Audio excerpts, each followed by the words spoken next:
Hey everyone, it's me, EODGamer here, and I'm super excited to talk about this character here and the best teams for Ruanmei. She is an insanely super versatile character, and let me just show you the different team comps there are in the game to really appreciate how strong this character really is. Can fit into almost any team that you can imagine. For example, the first one, traditional crit teams. You have teams that, like, for example, want to do high amounts of crit rate, crit damage. She buffs damage, she buffs enemy rest pen, she buffs the speed of your teammates, she buffs weakness break efficiency as well. So tons of good value for this team, traditional crit, with harmony light cones available. If you want to run DOT teams, which are like the opposite of traditional crit because they don't care about crit rate, crit damage at all, she also plays well into those teams because none of her kit buffs crit rate, crit damage, which DOT teams like Kafka, Sampo, etc. all scale with. She doesn't do any of that. All of her buffs work for DOT too. And next up, we even have speedy teams that want to go even faster, want to do even more damage real quick. She has a passive amount of buffing for the team. She's able to buff them in a bit of speed, and damage is also universal, rest pen is also universal. Teams that care about speed, want to go very fast, definitely will benefit for her. On the other end of things, if we talk about the slow AF teams that don't care about speed at all, for example, characters like Clara, characters like Blade, who maybe revolve a bit around a counter mechanic, in that sense, any other future team comps that come about that can also appreciate this character because she only gives very, very minimal speed buffs, but the buffs that she gives elsewhere is super universal, and which is why she also works well in those kind of teams. Slower counter-based teams, we call them like turtle kind of comps, or bruiser comps in general. And of course, the next type of team compositions, your break effect team comps, which are amazingly strong with her because she probably excels the best out of every single character in the game that wants to scale off break effect. She extends the duration of weakness broken on the enemies, helps break them even quicker, so you get more damage sources coming from break effect too. If you're playing in those fields, she opens an entirely new team and excels in best in class for that section. And as if that's like not even enough, we already have like 5 different team comps.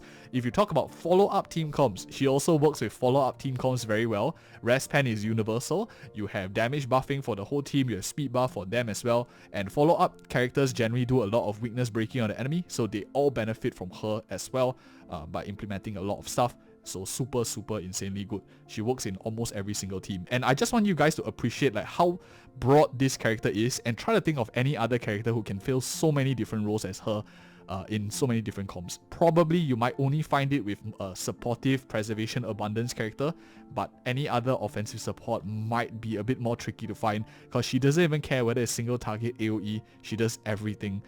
Even skill point hungry teams, you are talking about team comps that want a lot of skill points.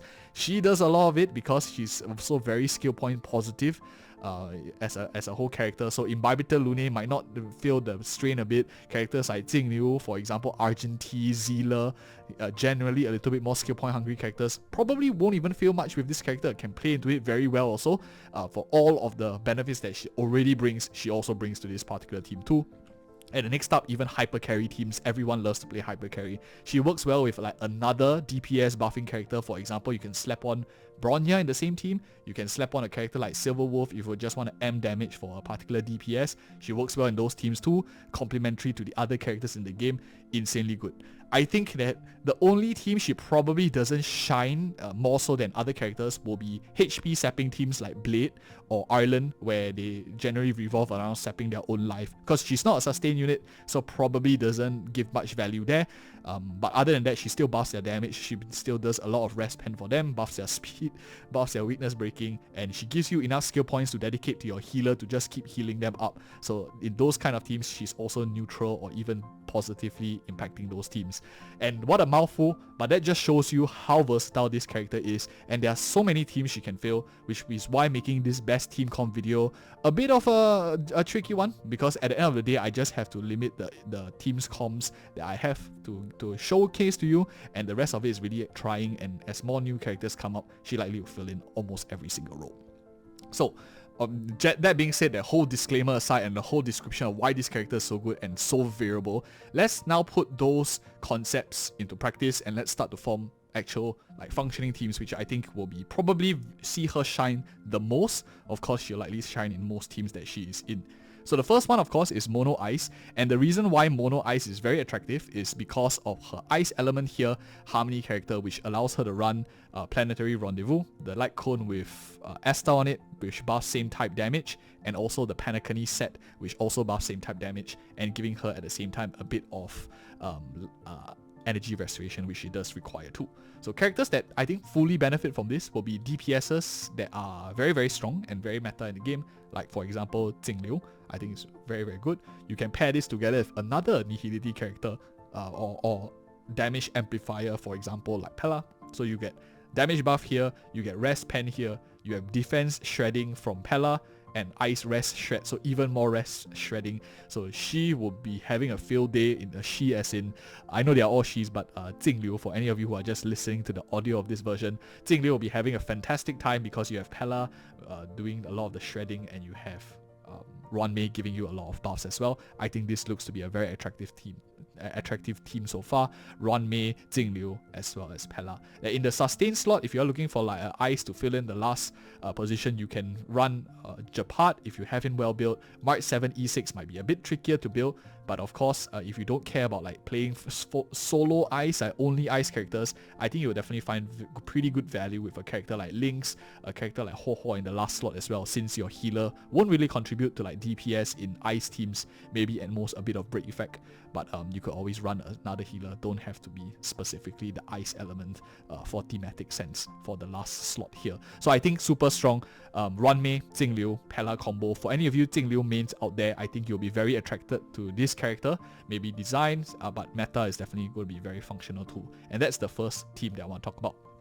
The second team that I want to talk about is break effect teams or break teams, weakness breaking teams, however you want to classify it. I'll just put it all in one. There are many ways you can build this team composition. Generally, I think the one that is very attractive if you're going for damage will be fire-based break teams, for example, Himiko variants. Physical-based break teams, for example, like Argentine break teams. These are, of course, I think the more damaging, the damage-intensive break effect kind of team compositions that scale very nicely with a lot more break effect. So that is one way of thinking it, like the more fire as well as physical, because they do a lot of damage in terms of break effect. But the other thing that I think not many people will be talking about is imaginary-based break. One of the biggest downsides of imaginary break is the break effect lasts too short of a time, and it does too little damage when you are breaking the enemy's weakness through imaginary, meaning that the effectiveness before Ruanmei of imaginary teams is actually very lackluster. Once you put Ruanmei into that mix, she extends the duration of this imaginary break, which means that the slow that is impacted on them because of the imaginary weakness breaking lasts a very, very long time, 2 turns now instead of that 1 turn, so you get the amplified effect of that slow for over a longer period of time. I think this is where she truly shines, and likely imaginary break will be a lot more useful. For any of you who want to know the difference between break effects on imaginary breaking, we have done another video where we did like 0% break effect all the way to like 180 or 100 plus break effect in an imaginary testing video. Check it out if you're interested. Super helpful for any of you who have imaginary characters and are thinking of pulling Ruanmei. You definitely want to look into this aspect a bit more. I think it's very good value. So extend the duration of slow, and at the same time she adds a bit of damage to that based on her break effect scaling to any of these imaginary teams. Another downside of imaginary break is you don't do too much damage when you break the enemy, so Ruanmei definitely helps bring that out a little bit more. And in my opinion, the team comp that shines the most will be a full imaginary break team. Maybe you're playing, for example, like Dr. Ratio, you're playing Yu Kong, you're playing Luo Ca in some sense, Imbibitor Lune. All these characters, I don't mean you have to play them like in the same team, but any of these imaginary characters that generally do a lot of imaginary breaking will benefit a lot from this character being in the same team too, whether it's hyper carry, etc. I think this is something that is going to be quite slept on by most of the community, and I want you guys to know about as well, in case you have any of these imaginary characters and you're thinking of building them too.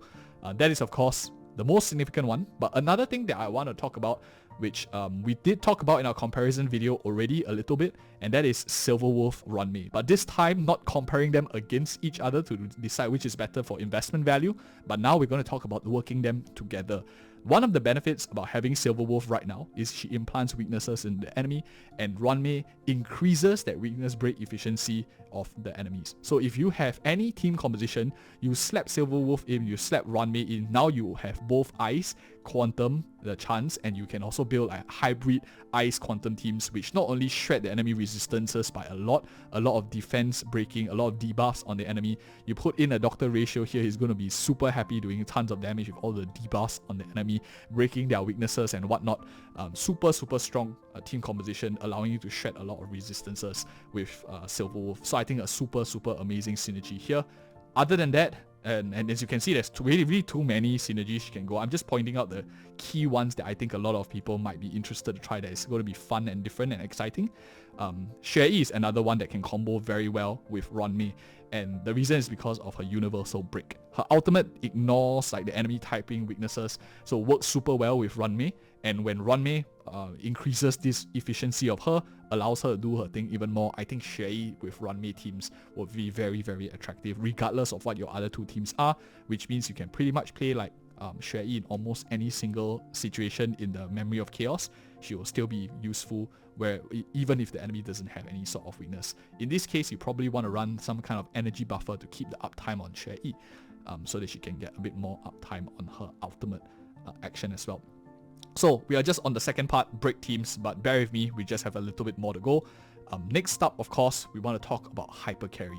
And just a quick disclaimer, these are not the only teams she can play in. As mentioned at the opening of this video, she plays into so many different teams. I just want to highlight a few that I think is probably useful for as many people as I can, so the outreach and the ability to value add to you is the highest I can. This video can easily be a 2-hour going through every permutation combination, but I don't want it so long. I just want it to be a very summarized version. And that is why I'm only hiding certain teams, just for any of you who are angsty and like, where's my character, where's my favorite guy? Unfortunately, she can work with so many characters. So hyper carry. Hyper carry's team compositions are where she doesn't, instead of competing with other characters in the Harmony class, she now wants to work together with them to buff another character even more. Whenever we think of a new character, you're always like, does she power creep here, power creep there? But in actual fact, can you just slap Bronya together with Ruanmei and then run some kind of super very strong team? And I think the answer probably is yes. She is generally skill point positive, Bronya is net negative. These two kinda neutralize each other, whereas in comparison, if you put a character like Tingyun together with Bronya, you might feel a bit of strain in terms of your skill points.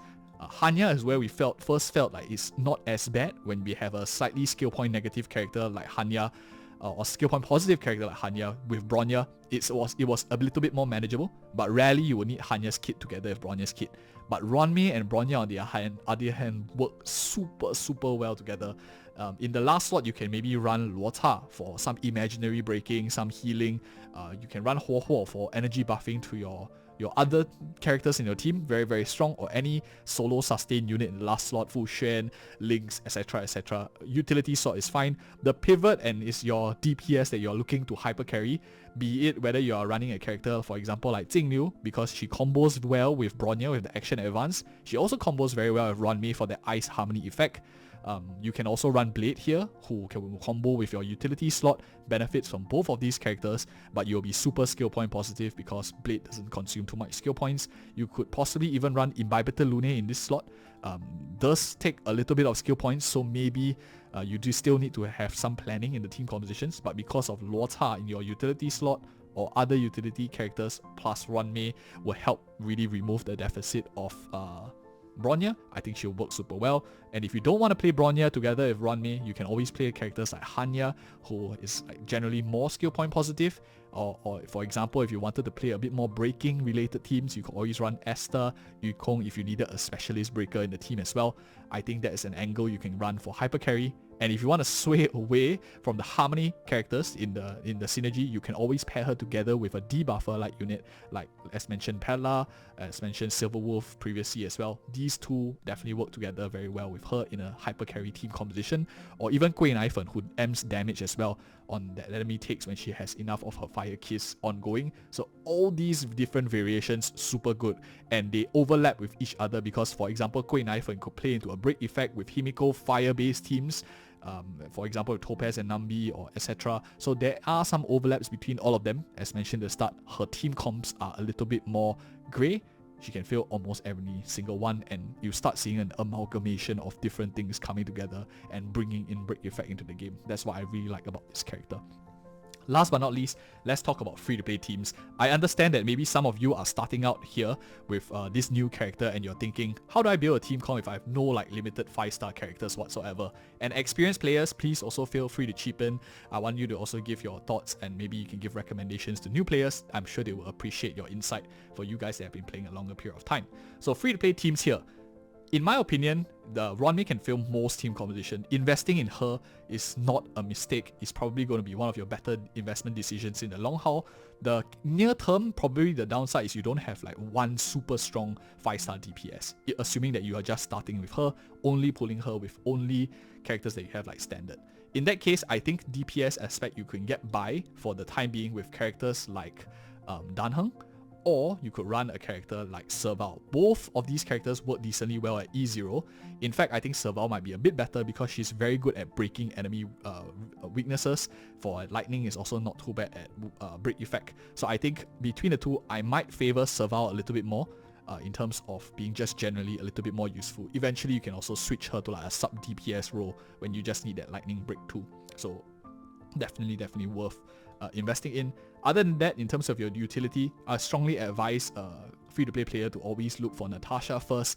Natasha is very solid, and either Fire MC, March 7 in the other slot if you need a second healer, because eventually you need to split your teams up into two. But these are my thoughts. You probably can get by with waiting for another Harmony character. No rush to build Esther. And yeah, that is my thoughts for most of you. And the last thing that of course I want to add to self-plug is I'm going to be doing a comparison between Bronya as well as Ruanmei. We saw a lot about how many teams that Ruanmei can. But out of these, how many are actually better using Ruanmei instead of Bronya? Check this video out if you guys are interested. We do a comparison between both of them.